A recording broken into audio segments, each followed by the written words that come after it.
The scene is the official opening of the Newport Maine Sesquicentennial, and arriving to take part in the opening ceremonies on Monday, June 29th at 12:30 p.m. is the Governor of the state of Maine, John Reed. And of course, arriving in appropriate style, he's in a hansom drawn by two beautiful horses. The ceremonies will officially be underway here in Newport in a very short time. Other events were a ball on Friday night and a parade and fireman's muster on Saturday and a hymn sing on Sunday. The governor is now greeting members of the official Sesquicentennial party, including former Governor Barrows. All of the citizens of Newport are out in their 1890 Sunday finery in keeping with the observance of this 150th anniversary of the town of Newport. As you will notice, most of the men of the town have grown beautiful, full-blown beards. They will continue to wear these beards until the last day of the celebration, Saturday, July 4th. Ladies and gentlemen and friends of Newport, as you know, this is the official opening of a very auspicious occasion. 150th anniversaries are rare indeed. Well, in addition to that, we have a number of other firsts. And may I say, it seems entirely fitting and appropriate that we have the return today of a highly respected man who lived here in Newport for over 10 years for the invocation. And it is my pleasure to present the Reverend Homer Huey, now residing in Rockland, who comes back to join and enjoy these few days. For the invocation, Reverend Homer Huey.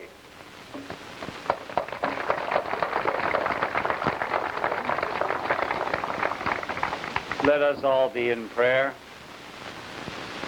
Our Heavenly Father,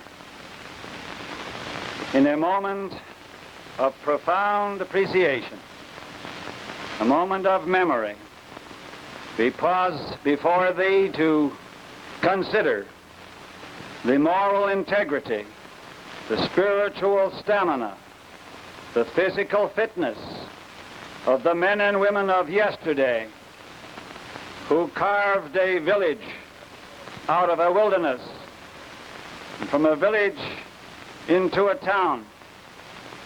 We thank Thee, dear God, for this wonderful heritage. But as the mills cannot grind with the waters of yesterday, help us to realize that this godly heritage speaks to us in the now, and that we must give ourselves, if we are to show true appreciation of all that has gone on in the years now distant. And so, our Heavenly Father, for this wonderful occasion, we would invoke Thy blessing.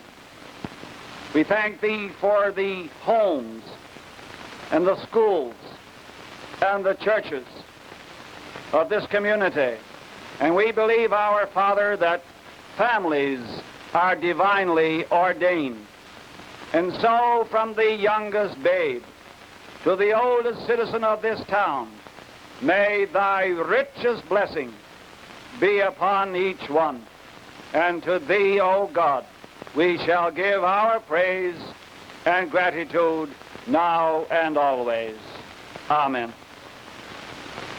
Ladies and gentlemen, in a few minutes, our former governor, Louis O. Barrows, will introduce a very distinguished citizen as our speaker. The governor Before all this takes place, however, I would like to welcome the governor. We know that he is a very busy man, and he's relinquished part of his time to come here and be with us a few minutes, a few hours. When this organization started to have meetings in February, I must say that I was uncertain as to the outcome. It needs a lot of enthusiasm and cooperation to carry on a large project as this has been. But after seeing the cooperation that we have had and of all the events that have taken place, I have decided that most anything that came up in the town of Newport could be carried on. We have several issues, as other small towns have, that require this cooperation, and I am sure that the issue of the schools, of the condition of our lake, and of the enticement of industries into our town will be fulfilled if the same enthusiasm and cooperation are carried forward. I would like at this time to thank the citizens of other towns who have relinquished their equipment and brought it to town to carry on our parade activities. Thank you very much, Governor Barrows, Queen Joanne Toddy, Dr. Higgins, Reverend Huey, Mayor Witham, and my friends in the Newport area. It's certainly a great pleasure for me to join you today for this very significant birthday celebration of yours.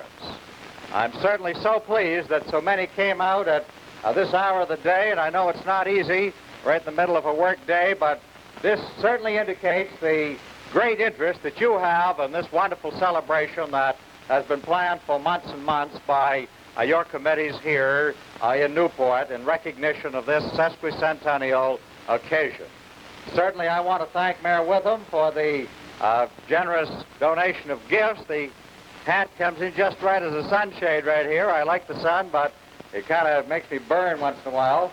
And I know that the girls and Mrs. Reed will be very pleased by the favors that you're sending down for her, and especially that plate to mark this very significant occasion here in Newport. And I'm very grateful to your barber shoppers who did a great job. Boys, I'd like to have a copy of that song. I might be able to use it later on. I want to congratulate each and every one of you who have been active in setting up this splendid occasion that you have slated for this week. Because in my opinion, this does a great deal for any community.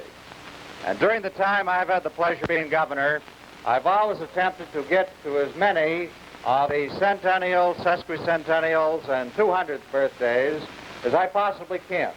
Because in my opinion, this is very meaningful, not only to the state, but to the individual community, in which you recognize and take a little time to pay tribute to the past, for the origins of your community, and to look forward to the years ahead. And certainly I'm tremendously impressed here today to see the wonderful outpouring of costumes and various items and so forth, relics of the past. A great past, because certainly Newport, Maine has been known for many, many years in our wonderful state as a fine community, enjoying an excellent reputation. And you've had many famous sons and daughters from this town, and of course my good friend and colleague in the executive chamber from the past years is the gentleman who introduced me today. Governor Louis O. Barrows is one of those fine gentlemen recognized far and wide as having done a tremendous job as governor of this great state, and is respected and renowned throughout the Pine Tree area. And certainly I know that no place is he more revered than his hometown of Newport. And I say, let's give a wonderful round of applause to a great guy, Governor Lou Barrows.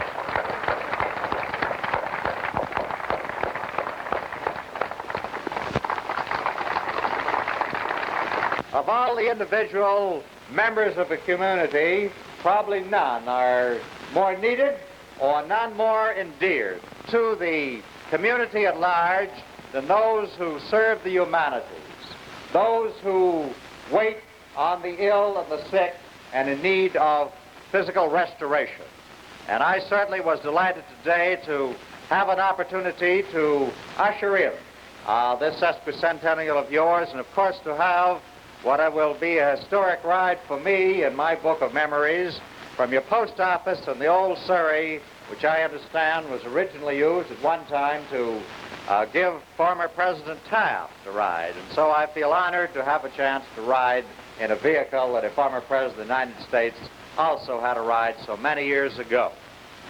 But today I am honored to recognize in your behalf, and indeed behalf of all the citizens of Maine, the services of a member of your community who I know is revered and respected to the nth degree by Newport residents and indeed those throughout the area.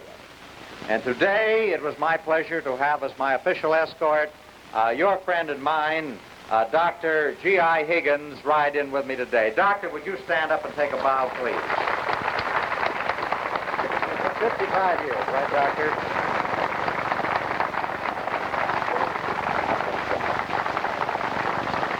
Certainly, 55 years of service is certainly a great career to serving the needs of his fellow citizens.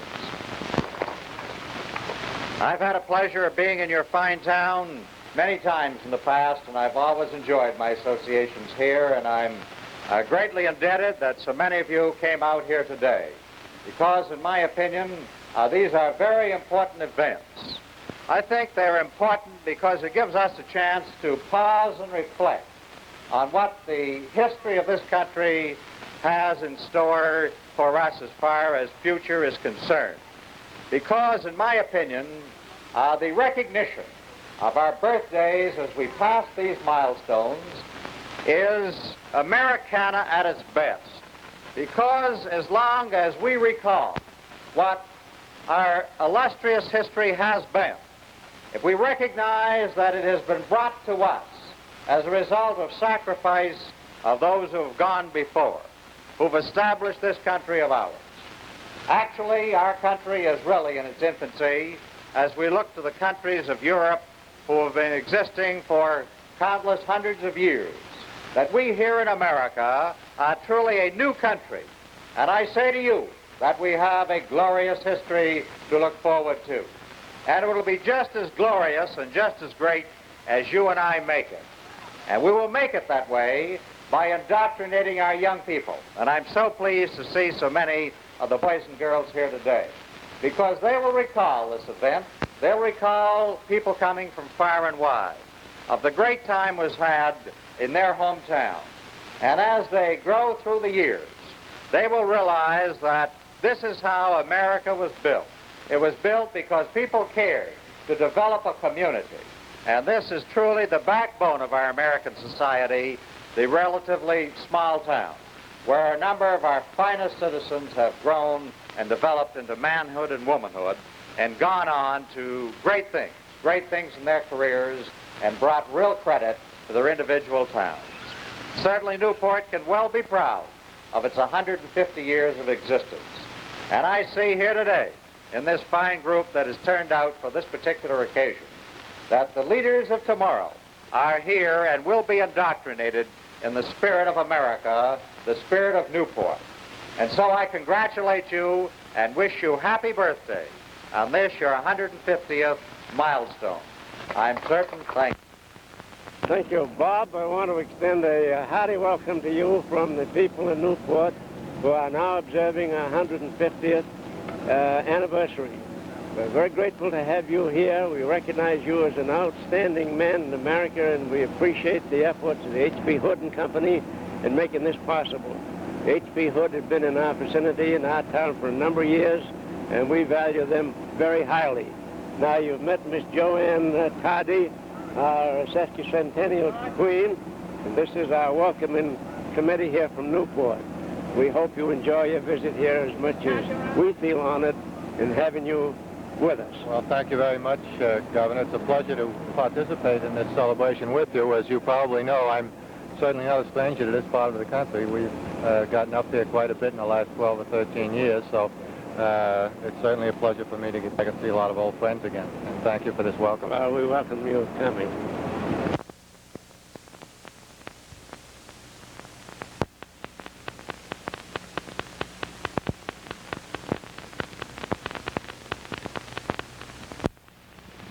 As you can see, the parade now comes into view, and our first unit, the police escort, and the Keystone Cops of years gone by. What about these men, Judd? Well, Mike, the Keystone Cops have sort of taken over the town during this celebration, and they've been responsible generally for law and order. And I can tell you for sure they've done a pretty good job holding kangaroo courts and arresting violators without whiskers and things like that. They've done a good job. Right behind the Keystone Cops, the color guard from the National Guard, the 262nd Engineers from Bangor. And thanks go to Adjutant General Edwin Haywood for allowing these men to participate in today's parade.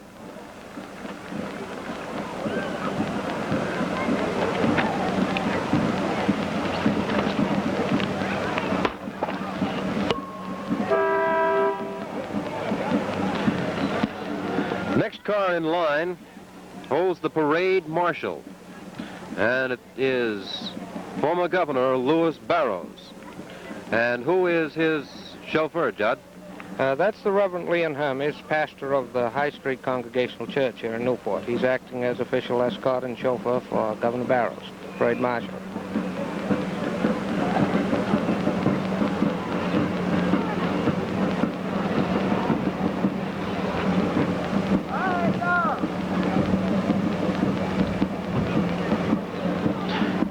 The governor certainly seems to be enjoying the parade, talking to the people as he goes along.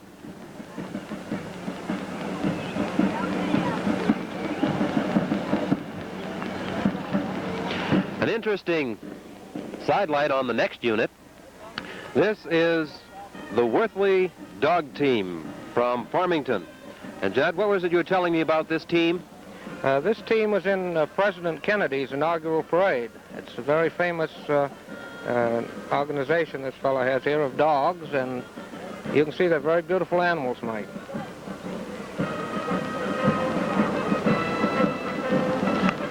They're known as the Timberline Huskies from Farmington.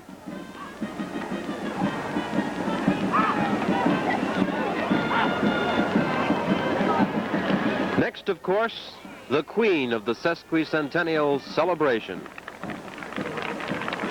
Her name is Miss Joanne Tardy.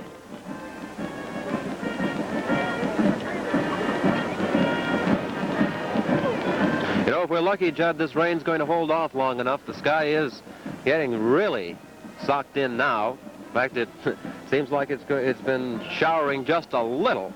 But I think we're going to have luck. Well, I certainly hope so, Mike. We've turned this matter over to the chief of the Keystone Cops and ordered him to stop the rainmaking process. I hope he'll pay attention to his job. The town of Newport was founded in 1814. Exact date, June 14th, and it was given its charter by the Massachusetts legislature. And 150 years later, we are celebrating its founding. Why are we celebrating it today instead of last June 14th, Judd? Well, obviously, Mike, because of the opportunity for more people to be here and take part in this great celebration.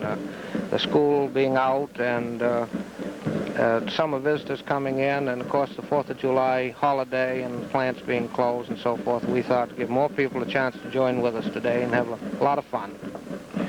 Right now lined up is the color guard from the Maine Maritime Academy at Castine. Behind them, fast you'll see coming into the picture, will be the marching band. and beyond that, the drill team. They'll be along right behind the color guard.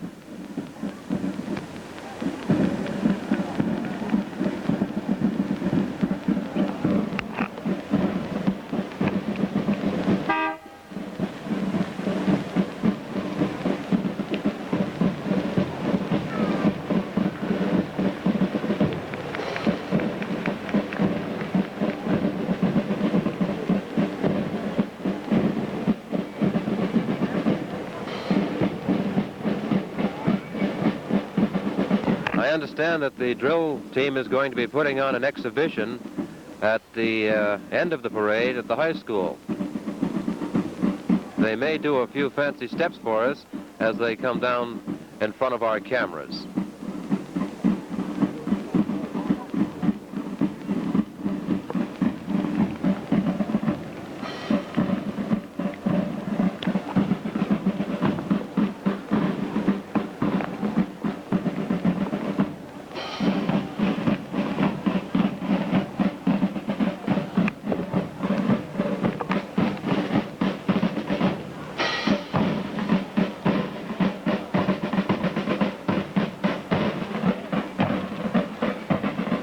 Well, Judd, the rain has started.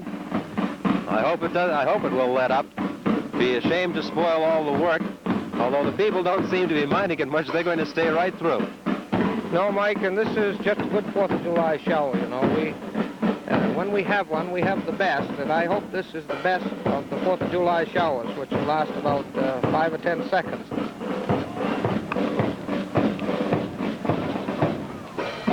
Here's our drill team in action.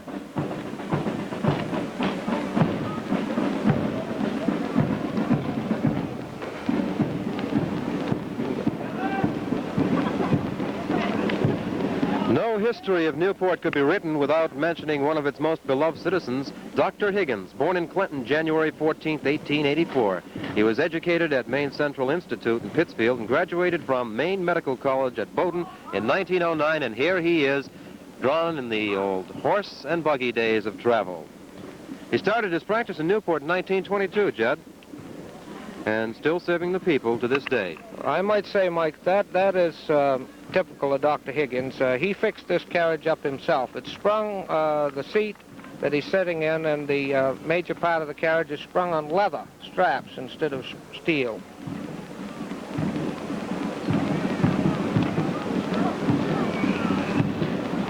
Dr. Higgins, incidentally, is over 80 years old.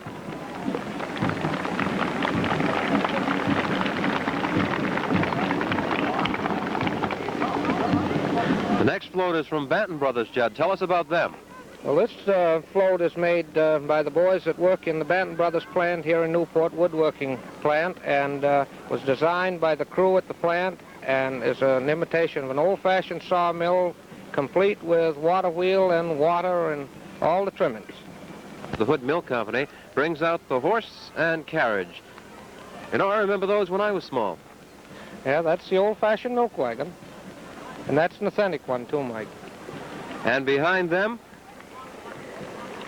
horse and carriage, and two young ladies riding behind.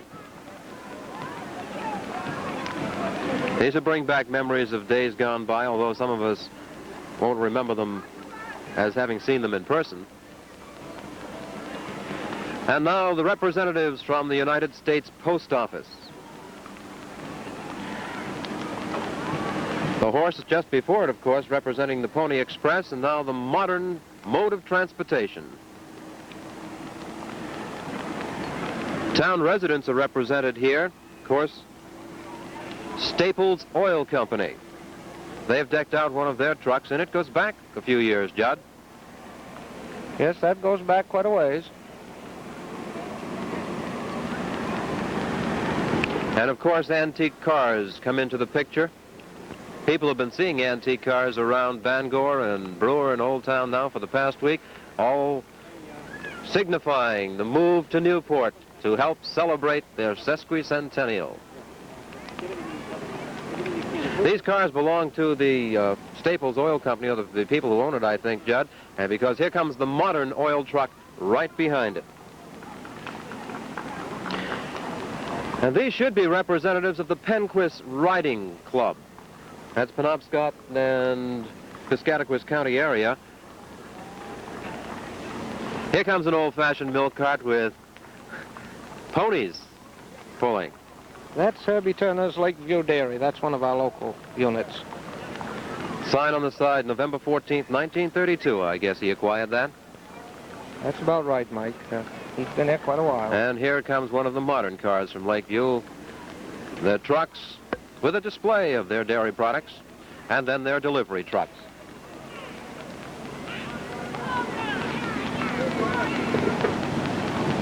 With a little bit of rain that is coming down, hasn't dampened the spirits of the people here.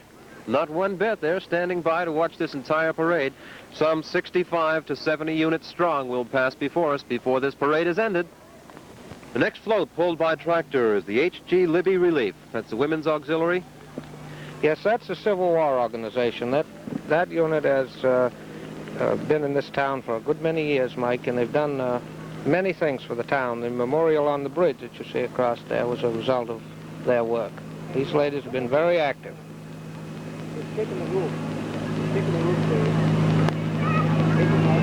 Fraternity, charity, and loyalty. And as Judd has said, they've been loyal to this town for a good many years.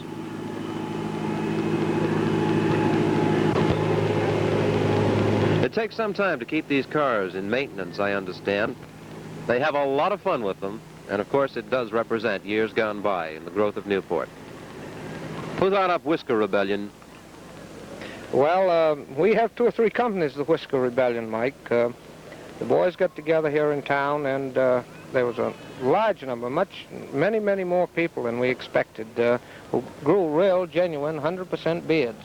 And they formed into companies and called themselves the Whisker Rebellion. They have Company A and Company B, Company C, and for a month preceding this day, they have every Friday night put on activities in town. Tugs of war, chess games, kangaroo court. They've done a remarkable job. You know, Judd, it's not too safe to be in town without whiskers. I know, I came protected. I have a shaving permit. And what happens if you live in town and you do shave? Well, I made the unfortunate error of going over town one Friday night without whiskers, and I ended up in the stocks for a period of 10 minutes and was fined $2 before I could get out, and of course had to buy a permit to shave.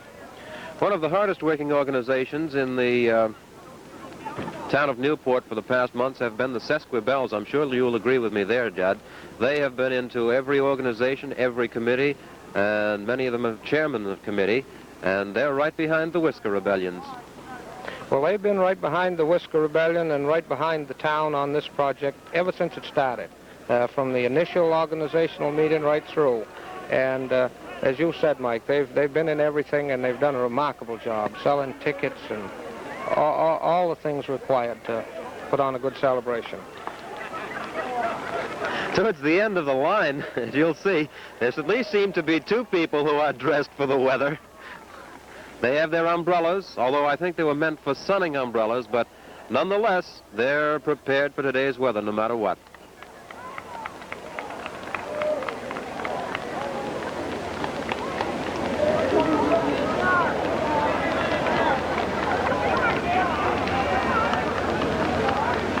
The young lady in the next car coming along has a ribbon that says United Farmers, so she must be a queen of some type. Yes, I believe she is one of the milk queens or dairy queens in the locality. I don't know the young lady personally.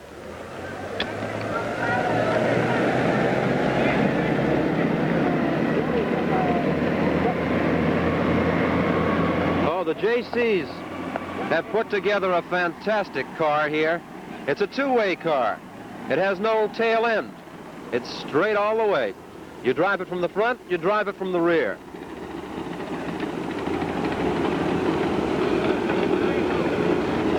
National Guard is represented once again, this time from Waterville, the 3rd Battalion, 20th Armored. And again, we thank Adjutant General Haywood for allowing them. The tank is an M41, and the piece of apparatus right behind it is an M59 personnel carrier. The modern Army, the Minutemen of our area taking part in today's celebration.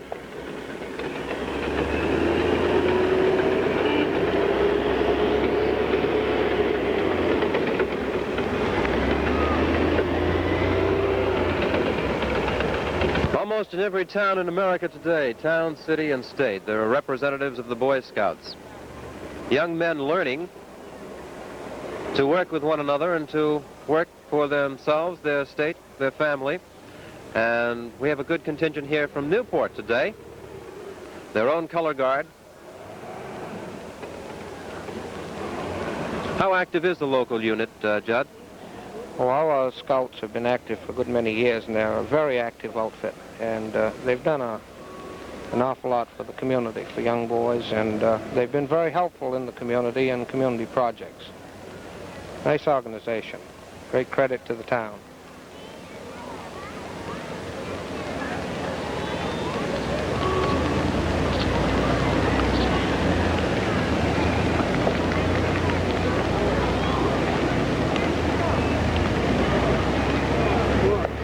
The next floating line, I guess, is put together by the Newport Girl Scouts and Brownies, the young ladies. Marching strong here. They've put together their own float, Judd.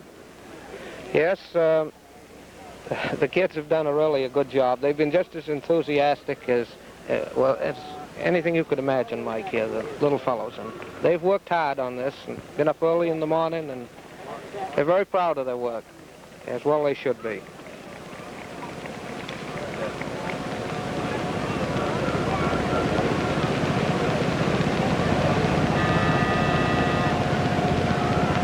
We're going to be seeing a float in a little while, Judd, show some of the progress of the town. I understand that there's been voted $200,000 for a new gymnasium for the high school and to add 6 classrooms to the elementary school. Yes, that's been quite a project here in town. We just finished paying for our schools that we built in the past 10, 11 years, and the people have gone right ahead now and voted for $200,000 of the town's money for new gymnasium auditorium, new 6-room classroom, and all the equipment. And I tell you that the students in the town, the high school and grammar school students, are just about as proud as they can be on account of this. And they've put a float in. They've requested this themselves to thank the people for voting for the new school. New and old cars, friend and friend. As a matter of fact, mentioning this, we are sitting atop the roof of Friend and Friend here in Newport. They've been very kind and courteous to us in allowing us to be up here to get a good view of this parade. Newport Women's Club, organized in 1922. Charter members in the back seat. Do you know who they are, Judd? No, I can't see from here exactly, and I'm not quite sure.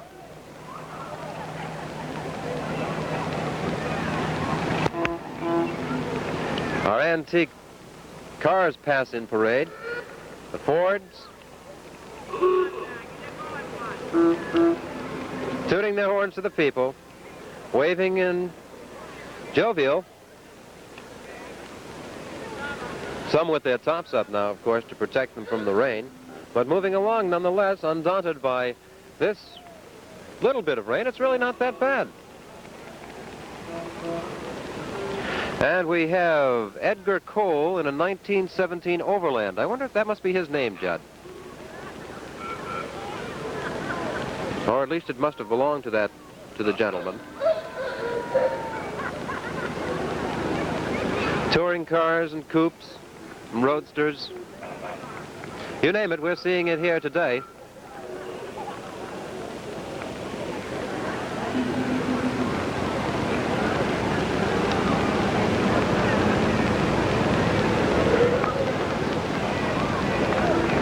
I would estimate, Judd, that there are quite a few people in Newport today, not only the residents, but those who have come to visit and to help celebrate the Sesquicentennial. I don't have an exact figure of any type, but as far as I can see up Main Street, they're pretty well packed all the way along and right down here under us and all the way around the corner to the high school. I would, I don't know, what would you estimate?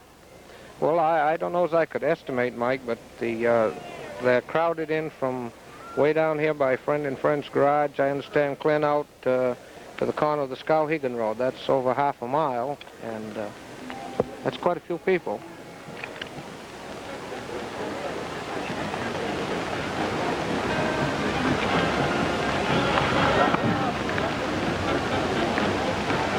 And our antique cars keep coming.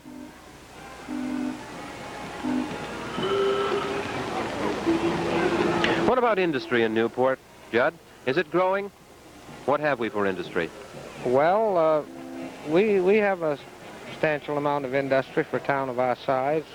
We have the Banton Brothers, the woodworking industry. It's been here a good many years, produce wood specialty products. We have H.B. Hood, of course, a large milk receiving plant and processing plant here. We have Guilford Industries, which is still operating here in town, and in fact has opened a new mill-end store here for their famous wood products, their famous woolen products. We're in hopes that in the future we may have some more industry. The Development Commission here in town has been working on it for some time. I hope we may be able to announce something in the near future. Quite a few people involved, and practically it looks like practically the whole town of Newport involved in just putting this sesquicentennial celebration together.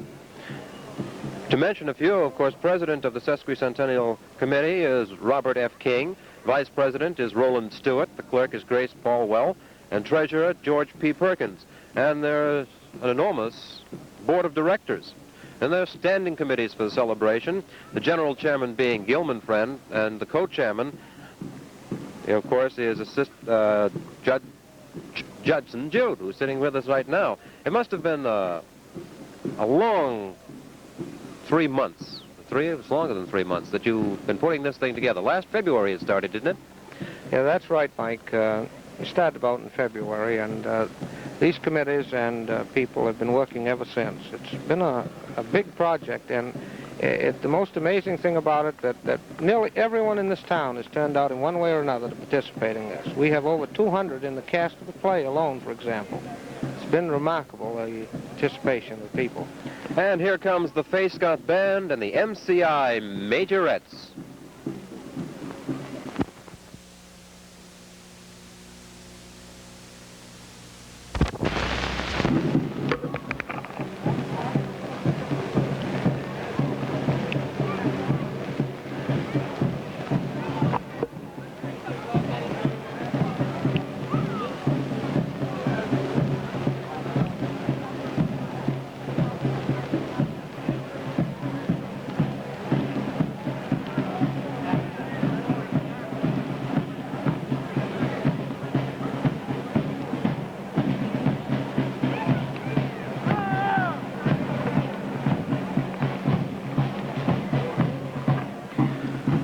Following the Fay Scott Band is the Anna Temple Foot Patrol. They've won quite a few prizes. Yes, that's led by George McKinney as captain from, I understand he's from Ellsworth. This is a very famous unit. It's known all around the eastern part of the country, and we're very pleased that they could be here today with us.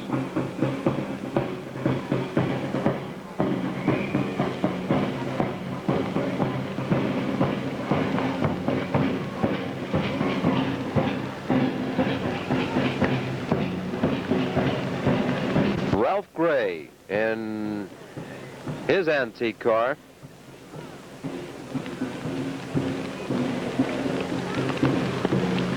Some special notes here about the Gray family.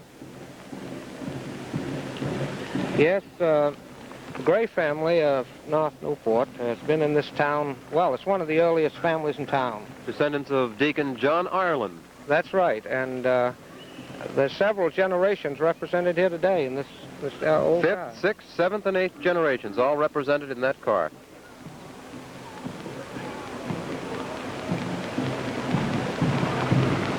Another float coming along with the religious aspect, and this is the People's Methodist Church. And those are members of the junior choir with their choir robes.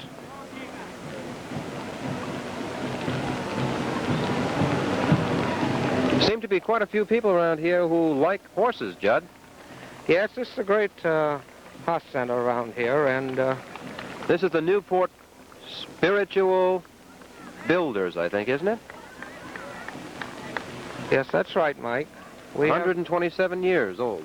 we have nearly all of our religious organizations represented here today. Next, we have the Sangerville Sesquicentennial Queen. Yes, and very beautiful she is. I only wish the sun was out. I'm afraid she might be getting a little bit damp.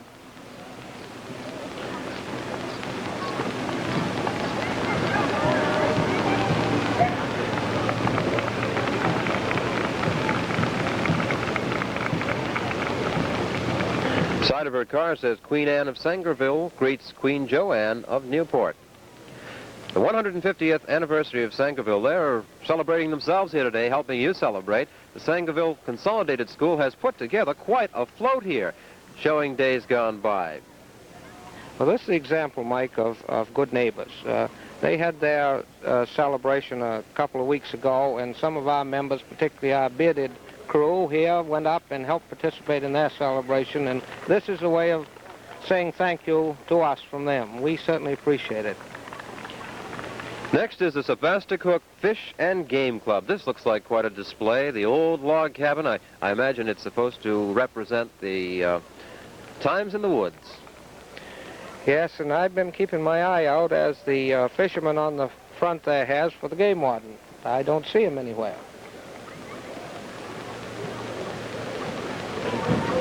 Many hours of work must have gone into these individual floats, putting together these cabins, finding the articles to make it authentic looking. He even has skins draped on the side of the float there. If I were a better woodsman, I could probably identify them. He looks like he's set for the day. He's set for the day, that's right.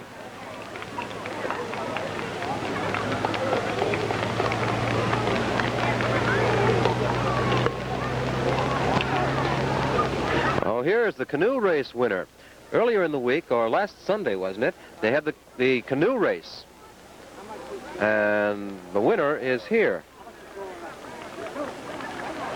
Yes, these two men on the front were the winners, and it was a long grind. The wind was blowing against them. It was over 7.5 miles across the lake. She spreads out.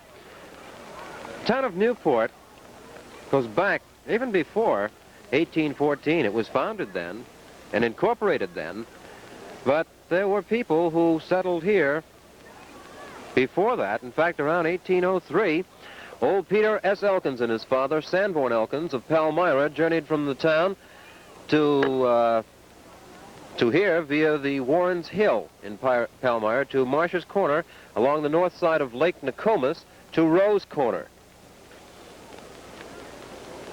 and then on to Sebasticook River. They crossed to the east side of the river and spent the night at a log cabin of Nathaniel Stewart.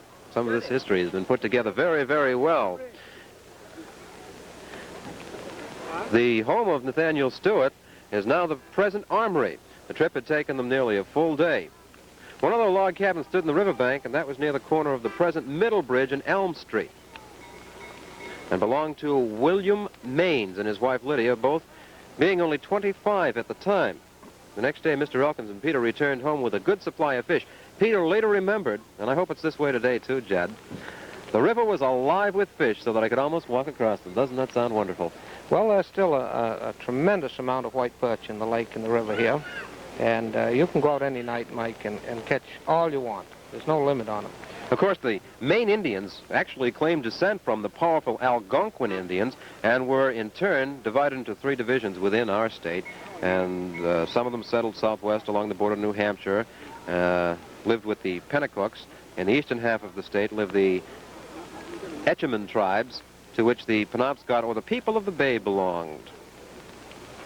Incidentally, Mike, speaking of the Indians, the canoe race that just went by, the winners that just went by, the canoe race was brought on, the idea of it, as a part of the history of the town.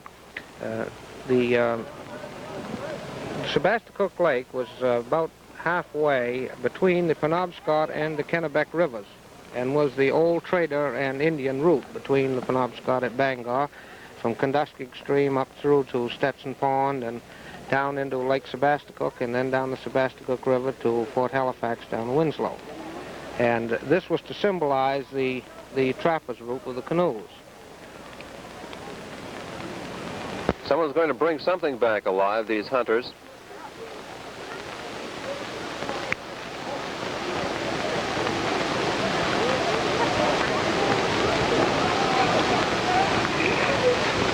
The 40 and 8 have brought their locomotive. This has been seen in many, many parades, and they're another organization that likes to go out and celebrate. Children seem to be getting a big kick out of the locomotive.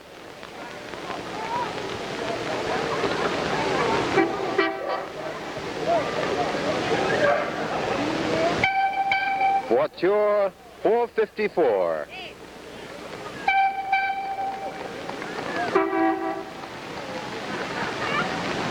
Can you identify them for us, Judd? I think possibly that somewhere along the line someone might have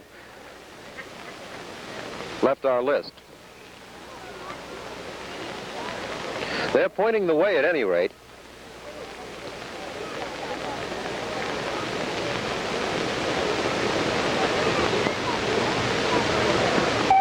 Some of the fantastic dress, and I say that only because that they found the dress, the clothes that they're wearing, to wear in the parade. This is the Grange float, Mike, I believe.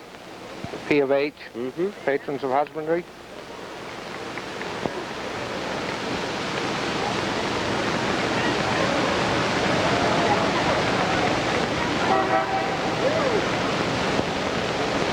(1889 to 1964).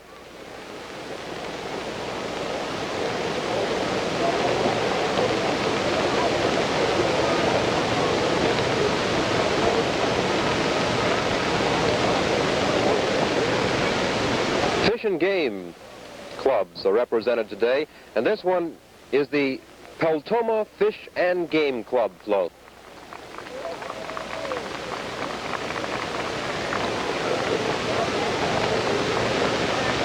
Hunters in the wood, fishermen, showing the different aspects of the great state of Maine and the area.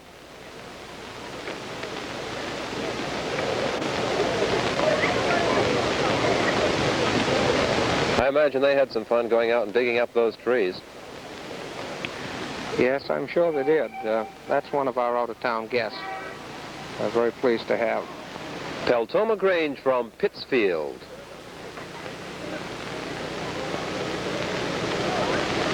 And they are also set for a wonderful day in the woods.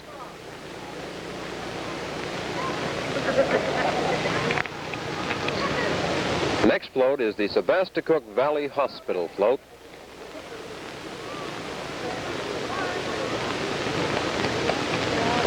Two young ladies and a gentleman. There's more yet. 3 young ladies and a gentleman.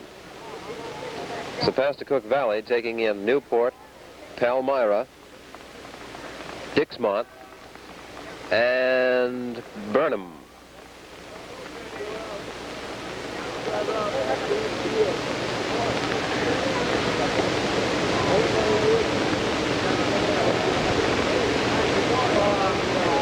Old Hickory welcomes you.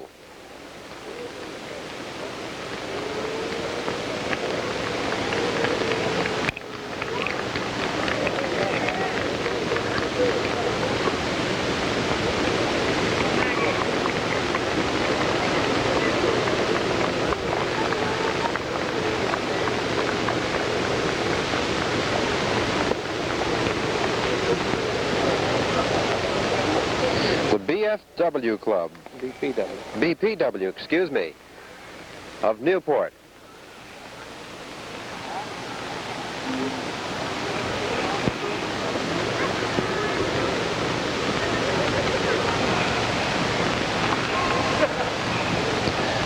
This is the local Business Professional Women's Club. There's another very active club in town, Mike, and they've done a good deal for the community, and not only in this celebration, but in the past, of course.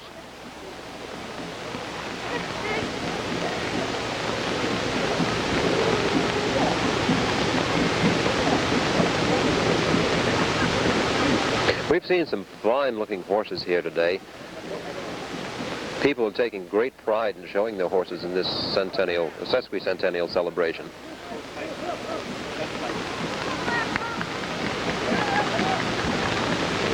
Next, representatives from the American Legion Auxiliary, I think we'll find. Isn't that, Judd? Well, that's both the Legion and the Auxiliary. I believe the car following the color guard is for the Gold Star Mothers. You are right. And then the Legion float following. Of course, the Legion is another very, very active organization in any community. And they turn out strong every time there's a need for them. Civil War, First World War, mounted patrols, modern army.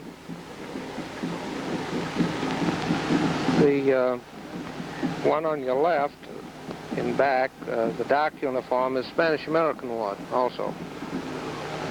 And it appears that the cross and the grave are to typify the unknown soldier, the man who served his country.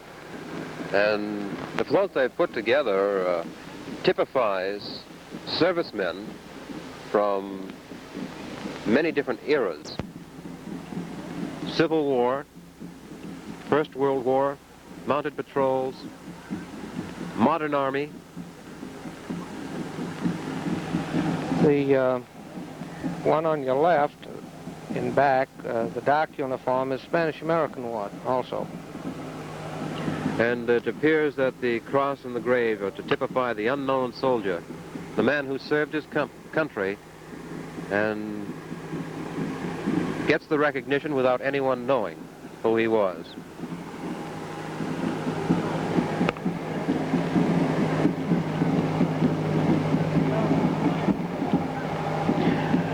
And more bands coming into the picture. This should be the Dover Foxcroft Drum and Bugle Corps.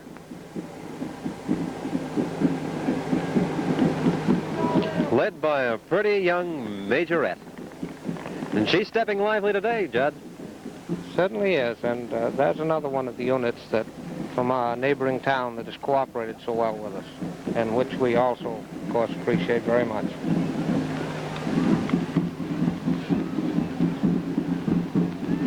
They have quite a contingent of baton twirlers there.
This next float is a very impressive float. It's from the Calvary Baptist Church.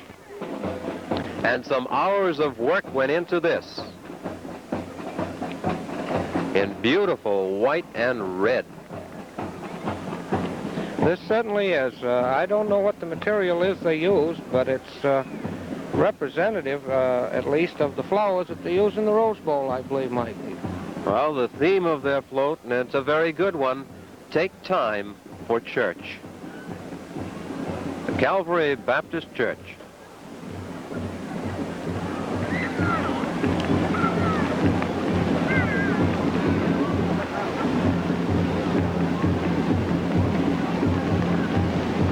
A rather antiquated truck now passing by. It was manned by M.L. Plummer, And his son, I imagine, Ronald. Mr. Plum is one of our local electrical contractors and has been very active in civic affairs in town.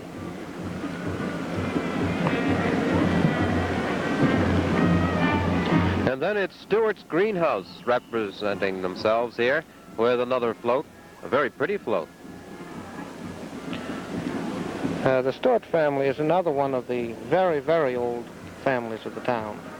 They're one of the original group of settlers in the town.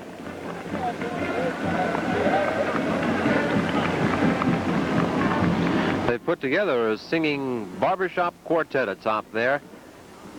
Truck bedecked with flowers, floral sprays.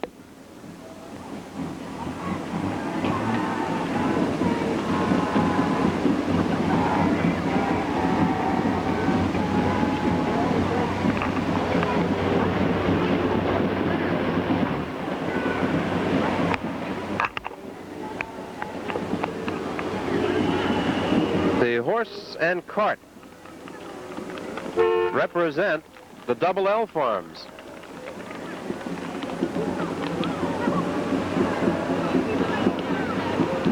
And the young gentleman in the lead car seems to be having a wonderful time.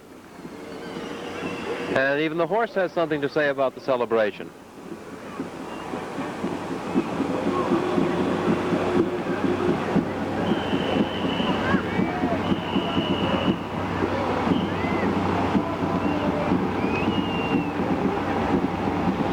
Modern farm machinery, a 91 horsepower tractor.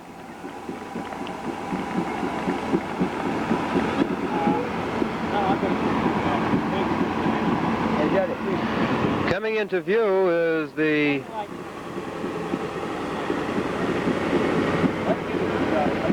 Ken Smith float and Summers Fertilizer Company.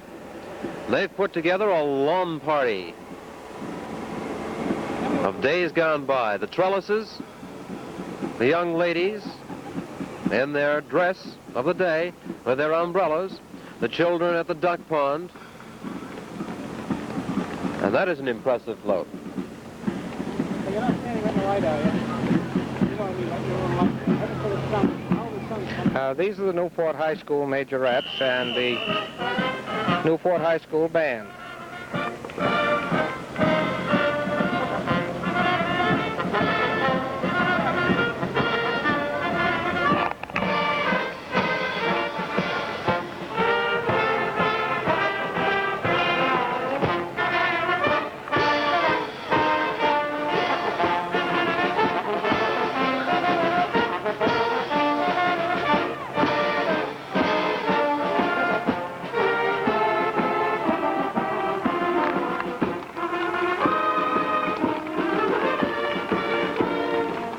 Marching units.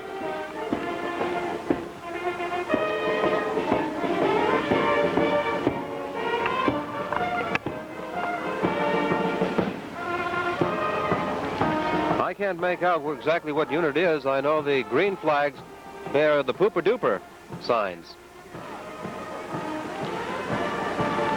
And Friend represented here, this time with, well, is it an oil truck?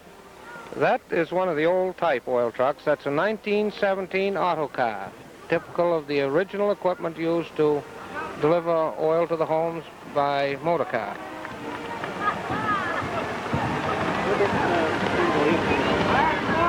And Thuts Express from Bangor, Maine. Here's a real oldie.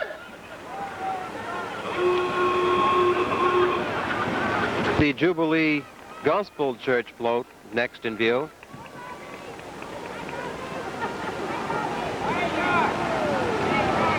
And they've put together an impressive float. A giant replica of the Holy Bible. A float bedecked with flowers.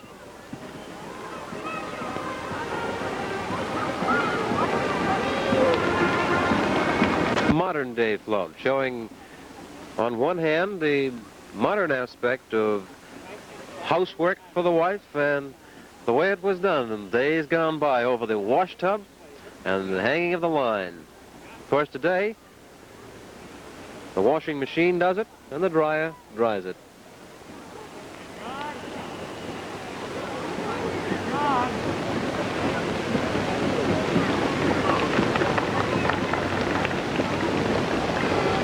Well, the rain has let up on us, Judd.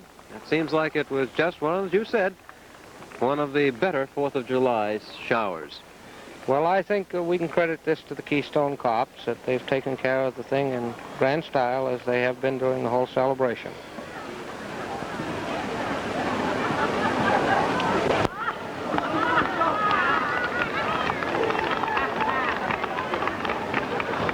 All in all, it's been a very active crowd here today. They're applauding, they're enjoying this parade, seeing the humor in the humorous floats, seeing the seriousness in the serious floats, but all joined together to help celebrate Newport Sesquicentennial. A lot of things have gone on this past week here in Newport. It's been a week-long of activities, activities, activities. And we can run down a few of them for you. Many of you will remember because many of you were here to take part. Began on Friday night, June 26th, with the Sesquicentennial Ball. Then on Saturday, the Firemen's and Historic Parade, and the New England Baked Bean Lunch. Of course, wouldn't be a celebration without that. And the Firemen's Muster. Then the Sunday morning, of course, Religious Dedication Day, morning sesquicentennial observances in all churches. On Monday, Veterans and Pioneers Day with registration, official opening, which Governor Reed took part in. Teenage Auto Rodeo, Historical Spectacle and Fireworks. On Tuesday, Youth Day, Kitty Costumes Parade, Bob Cousy Basketball Clinic, and kitty parties, Old-Fashioned Field Day, Junior League Baseball Championship Game, and the Historical Spectacle and Fireworks. And on Wednesday, Homecoming Day, there was oxen pulling, noon parade of oxen. Oxen pulling again in the afternoon, and of course, the Saga of Sebasticook Shores. This is a fantastic play put on by the people of Newport.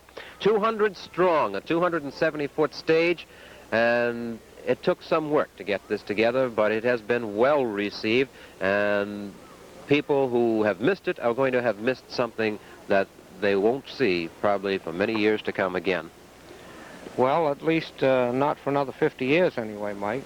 This spectacle is really an outstanding performance.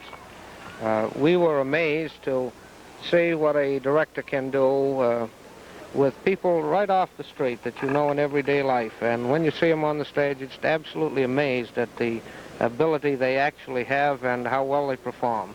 This is really, if you like historical spectacles, this is really an outstanding production. Then on Thursday, of course, we salute the ladies.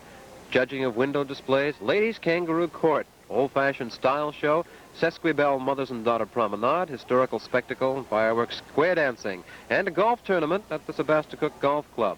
And on Friday, Agricultural and Industry Day, Open House of Newport Industry Pony Pulling, Preliminary Judging of Whisker Rebellion Beards, Whisker Rebellion Tug of War, Newport High School Reunion, Historical Spectacle and Fireworks, and Outdoor Record Hop. And here we are on Saturday with a mammoth parade of floats, bands, and drill units. And then there's going to be a giant chicken barbecue and a horse show today, antique auto show, a time capsule ceremony, and the final performance of the Historical Spectacle and Fireworks, only that'll come tomorrow night. And there'll be a giant street dance tonight. Along now comes the newest member of the Pittsfield JCs. April 7th, 1964, they got their charter, and they've put together an interesting float showing the chicken coming out of its shell. JCs being an active organization in most communities. The interesting thing, not only is the float interesting, but the fact that so many of these towns are surrounding us that have wholeheartedly pitched in and cooperated with us in this celebration. I think this is something that certainly shouldn't be overlooked, Mike. I think it's a wonderful thing, the community cooperation between these towns. National Guard float. Now this is the Newport unit of the National Guard, and they're on hand today. Yes, the National Guard unit here at Newport is a unit of which we are very proud. They not only perform their military functions, but the men of the unit on their own time, as a unit, have participated in many civic functions, fixed up the swim front and all sorts of civic things like that.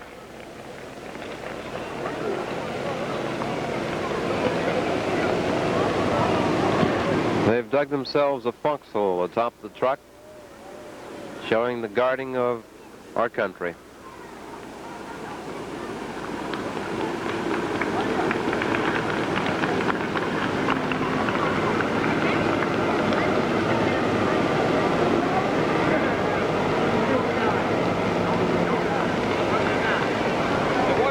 The horse-drawn wagon. Yes, this is Norris Friend and his wife Isabel, driven in a coach, Victorian coach, which was used the other day for Governor Reed and Dr. Higgins when they came into town to open the celebration. This coach, incidentally, was used by President Taft when he visited Bar Harbor many, many years ago. This is the original coach. It's drawn by horses owned by Mr. John Tasker, who is acting as coachman today. And he also acted as coachman for Governor Reed and Dr. Higgins. They've decided to put the top down. The rain has stopped.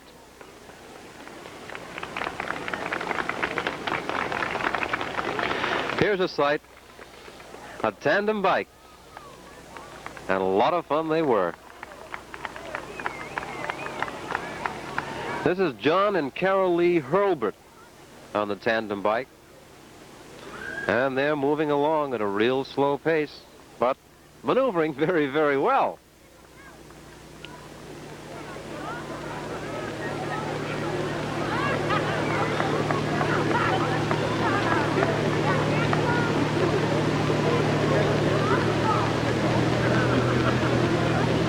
The next float coming up is the one we talked about earlier. This is the school float. Now, this was put together by the students of the school in thanks to the town for their new gymnasium and their new classrooms, 6 more classrooms for the elementary school.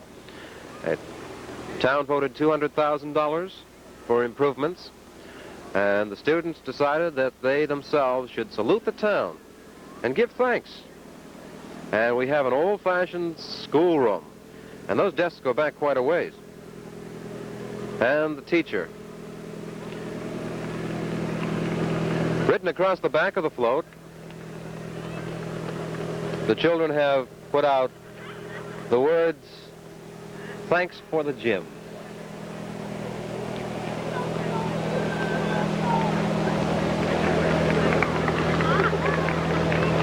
A riding club led by Indians, and the cowboys right behind them, of course.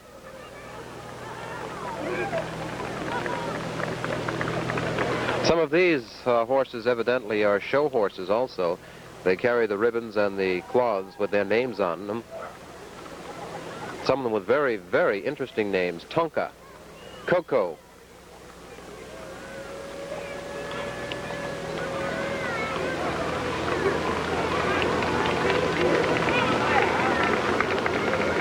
Pleasant Street Christian Church represented from Corinna, Maine, another neighbor. They've put together a float showing the hourglass. The world in the balance and man in balance.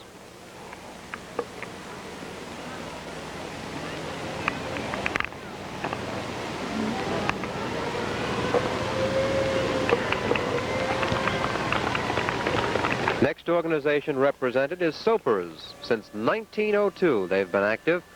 The new car and, of course, the covered wagon. Days of travel gone by.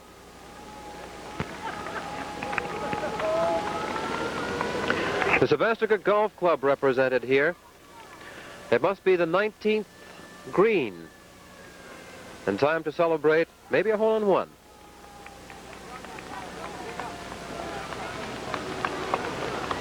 They had a very interesting golf tournament at the Sebastica Golf Club earlier in the week.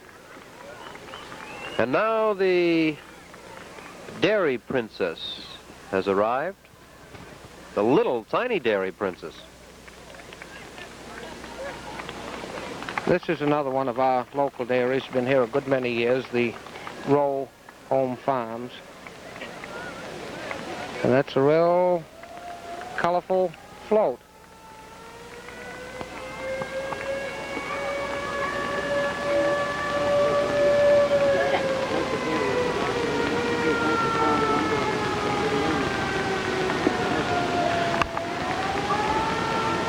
Somerset Coon Hunters Association is represented today, and they've brought along a couple of their friends. First the coon, who's in the cage, and then the hound. Coon hunting's a big thing in the state of Maine, Judd, isn't it? It's quite a sport. Modern cars taking their place in the parade now, bedecked out with flags and crepe paper and balloons. This is from Hartley's Garage in Corunna.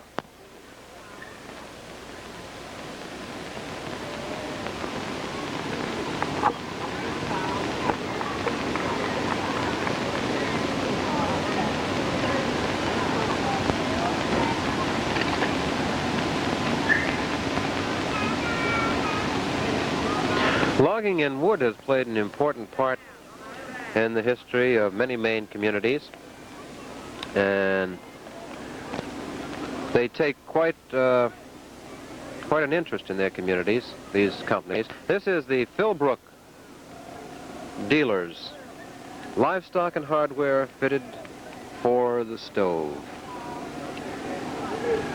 Firewood, Judd. Yes, from St. Albans, and incidentally, Mike, the people in St. Albans sent over their 2 new fire trucks for our firemen's parade on a week ago. Very kind of them. The next float is a logging operation. Warning signs on the truck, too, is please be careful with matches. Don't burn our woods down. The 2 modes here shown are the old push-pull saw, where it took 2 men to cut a tree and probably took them hours to do it. And, of course, then the new power chainsaws that have cut the work in half. And the Newport Fire Department is here. Yes, they're on the job today, as they always are whenever we need them for any civic event. This is engine number 1. Incidentally, that previous float with the logs was from Rendell's Lumber Company, one of our local organizations.